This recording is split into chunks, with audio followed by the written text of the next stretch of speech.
How to change Netflix password. Hi there, welcome back. In today's episode I'll be showing you how to change your Netflix password. So there are different methods of changing your password in Netflix. However, you need to make sure that you have an access of your email address or the phone number that is registered to your email, that is registered to your Netflix account.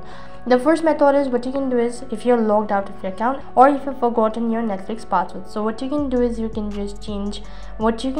just tap on the forgot password button located right at the bottom on the interface, on a login interface, and then you'll be asked to provide in the email address associated with it. And once you're done entering the email address, you'll be provided with a reset link through that email.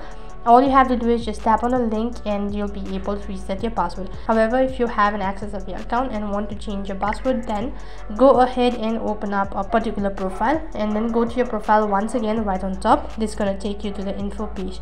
Over here, click on account. This is going to direct you to the account information page. As you can see right at the bottom under change account email, there is an option as change password. In order to change password, you'll be asked to provide in the current password right now, and then you'll also be asked to type in the password, and once again you'll need to retype in the password and click on the save button. As soon as you've done that, you'll be logged out of all the devices that you are currently logged in, and once again you need to log in with the updated information. In this way you can change Netflix password. That's it for this video. I hope the video was helpful. Make sure to like, share and subscribe to our channel. Thank you for watching. See you in the next video.